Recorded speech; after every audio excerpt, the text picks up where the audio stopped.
ಕಾಶ್ಮೀರದಲ್ಲಿ ನರಮೇಧ ನಡೆಸಿದ ಉಗ್ರರ ವಿರುದ್ಧ ಭಾರತ ಕೆಂಡವಾಗಿದೆ. ಈ ಬೆನ್ನಲ್ಲೇ ಸಿಂಧು ಒಪ್ಪಂದ ರದ್ದು ಬಳಿಕ ಪಾಕ್ಗೆ ಜಲಾಘಾತವಾಗಿದೆ.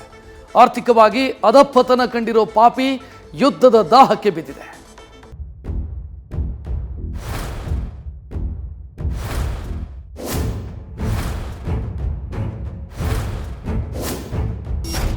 ಸ್ವರ್ಗದಂತಿದ್ದ ಕಾಶ್ಮೀರದಲ್ಲಿ ನರಮೇಧ ನಡೆಸಿ ಹೇಡಿಗಳಂತೆ ಓಡಿ ಹೋಗಿರುವ ಪಾಪಿ ಪಾಕಿಸ್ತಾನದ ಉಗ್ರರಿಗಾಗಿ ಭಾರತ ಭಾರೀ ಹುಡುಕಾಟ ನಡೆಸುತ್ತಿದೆ.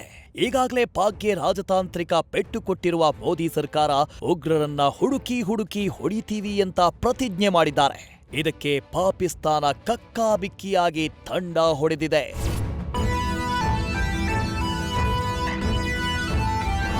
ಕ್ಷಿಪಣಿ ತೋರಿಸಿ ಭಯಪಡಿಸಲು ಮುಂದಾದ ಪಾಕಿಸ್ತಾನ.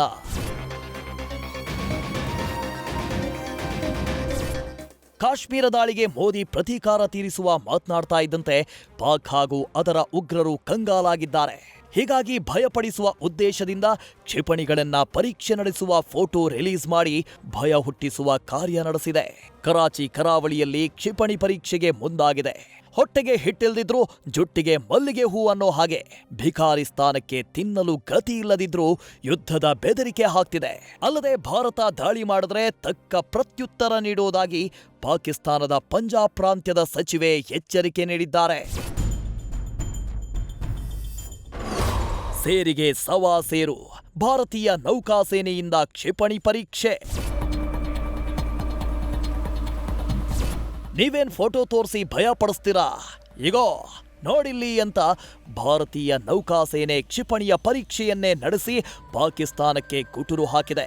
ಉಗ್ರರ ದಾಳಿ ಬೆನ್ನಲ್ಲೇ ಭಾರತ ಯುದ್ಧ ತಾಲೀಮು ನಡೆಸಿದೆ. ಅರೇಬಿಯನ್ ಸಮುದ್ರದಲ್ಲಿ ಯುದ್ಧ ನೌಕೆ ಐಎನ್ಎಸ್ ಸೂರತ್ನಿಂದ ಕ್ಷಿಪಣಿ ನಿರೋಧಕ ಪರೀಕ್ಷೆ ಮೂಲಕ ಪಾಕ್ಗೆ ಎಚ್ಚರಿಕೆ ಸಂದೇಶ ರವಾನಿಸಿದೆ. ಸಿಂಧೂ ನದಿ ಒಪ್ಪಂದ ಅಮಾನತು, ಪಾಕ್ಗೆ ಜಲ ಸಂಕಷ್ಟ. ಪಾಕಿಸ್ತಾನದಲ್ಲಿ ಯುದ್ಧದ ಆತಂಕ ಮನೆ ಮಾಡಿರುವಾಗಲೇ ಅಲ್ಲಿಯ ಸೇನೆ ಪರಿಸ್ಥಿತಿಯ ಅವಲೋಕನ ಮಾಡ್ತಾ ಇದೆ. ಆದರೆ ಈಗಾಗಲೇ ಸಿಂಧೂ ನದಿ ಒಪ್ಪಂದ ಅಮಾನತ್ತಾಗಿರುವ ಕಾರಣ ಪಾಪಿಗಳಿಗೆ ಜಲ ಸಂಕಷ್ಟ ಕಟ್ಟಿಟ್ಟ ಬುತ್ತಿ. ವಿಶ್ವ ಬ್ಯಾಂಕ್ ಮಧ್ಯಸ್ಥಿಕೆಯಲ್ಲಿ 9 ವರ್ಷಗಳ ಕಾಲ ಮಾತುಕತೆ ಹಾಗೂ ಸಂಧಾನ ನಡೆದು ಕೊನೆಗೆ 1960ರಲ್ಲಿ 2 ದೇಶಗಳ ಮಧ್ಯೆ ಇಂಡಸ್ ನದಿ ನೀರು ಹಂಚಿಕೆ ಒಪ್ಪಂದವಾಗಿತ್ತು.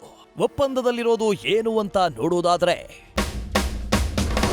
ಪಶ್ಚಿಮಾಭಿಮುಖವಾಗಿ ಹರಿಯುವ ಸಿಂಧೂ, ಚಿನಾಬ್, ಝೇಲಂ ನದಿಗಳ ನೀರಿನ ಮೇಲೆ ಪಾಕಿಸ್ತಾನಕ್ಕೆ ಹಕ್ಕು ಮತ್ತು ನಿಯಂತ್ರಣ ನೀಡಲಾಗಿತ್ತು. ಪೂರ್ವಾಭಿಮುಖವಾಗಿ ಹರಿಯುವ ರಾವಿ, ಬಿಯಾಸ್, ಸಟ್ಲೇಜ್ ನದಿಗಳ ನೀರಿನ ಮೇಲೆ ಹಕ್ಕು, ನಿಯಂತ್ರಣ ಭಾರತಕ್ಕೆ ನೀಡಲಾಗಿತ್ತು. ಆದರೆ ಈಗ ಒಪ್ಪಂದ ಅಮಾನತಿನಿಂದ ಪಾಕ್ ನದಿಗಳ ಮೇಲಿನ ನಿಯಂತ್ರಣ ಕಳೆದುಕೊಳ್ಳಲಿದೆ. ಅಲ್ಲದೆ ಭಾರತ ಏಕಾಏಕಿ ಸಿಂಧೂ ನೀರು ಒಪ್ಪಂದದ ಅಮಾನತು ಮಾಡಿಲ್ಲ. ಕಳೆದ 2 ವರ್ಷಗಳಿಂದ ಈ ಬಗ್ಗೆ ಯೋಚಿಸಿ ಈಗ ಕಾರ್ಯರೂಪಕ್ಕೆ ತಂದಿದೆ.